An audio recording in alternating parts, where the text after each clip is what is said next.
এটা কিন্তু আমি রান্না করিনি, পূজা করেছে। তুমি পূজাকে রেসিপি জিজ্ঞেস করো।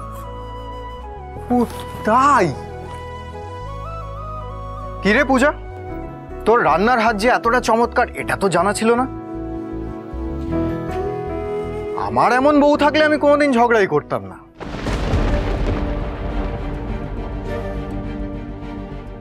এই তোর মনে আছে কলেজে একবার একটা নাটকে আমরা হাজব্যান্ড ওয়াইফ প্লে করেছিলাম?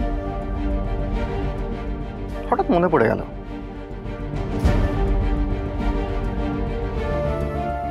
সিঁদুর পরে তোকে দেখতে তখনও এমনটাই লাগছিল।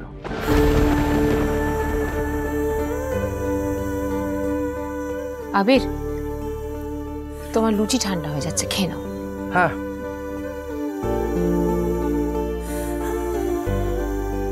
তোর হাজবেন্ড কিন্তু বেশ লাকি, এ কথা কিন্তু বলতেই হচ্ছে।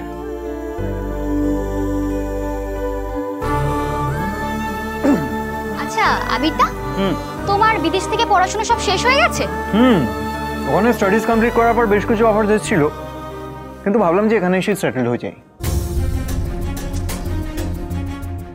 ও আচ্ছা, এটা খুব ভালো কথা আবির। তুমি এখানে থাকবে এটা তো খুব ভালো খবর। তুমি তো তাহলে এখানেই থাকছো। পূজা বলছে আবির তো বলছে এখানেই সেটেল করবে, তো ও তো তোকে একটু হেল্প করতে পারে এই অবস্থায়। সে কি মা, ও কি আমাকে এখানে সাহায্য করবে বলে এসেছে নাকি? তুমি অযথা ওকে কেন ইনভলভ করছো? ও মা, ও তো তোর বন্ধু হয় রে, বন্ধু বন্ধুর কাছ থেকে সাহায্য নিতে পারে না? মানে ধর, ও তো তোর হয়ে মহারাজের সাথে।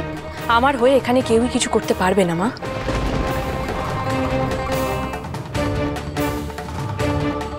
যা করার আমাকেই করতে হবে। আর তুমি অযথা ওকে ব্যতিব্যস্ত করো না, ও তো এবারে গেস্ট। গেস্ট?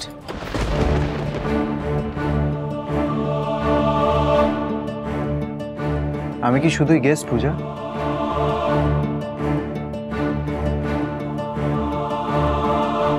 না মানে আমরা তো বন্ধু। মানছি আমি অনেকদিন বিদেশে ছিলাম, কোনো কানেকশন ছিল না, আমাদের মধ্যে কোনো কথা হয়নি। তুই বিয়ে করে নিয়েছিস সেটাও জানাসনি। আমার দিক থেকে আমাদের বন্ধুত্ব এতটুকু আলগা হয়ে যায়। আবির, আমি সেইভাবে কথাটা বলতে চাইনি।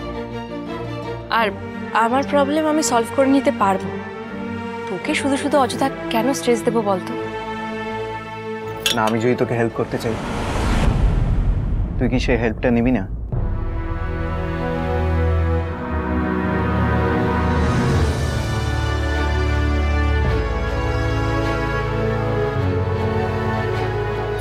তুই যেটা পারছিস না হয়তো আবির সেটা। মা, পারবে না। সবাই সবকিছুতে সবসময় হেল্প করতে পারে না। আমার হেল্প আমাকে নিজেকেই করতে হবে। উড়ান জমজমাট সপ্তাহ, সোম থেকে রবি প্রতিদিন রাত ৮টায় স্টার জলসায় ও ডিজনি প্লাস হটস্টারে।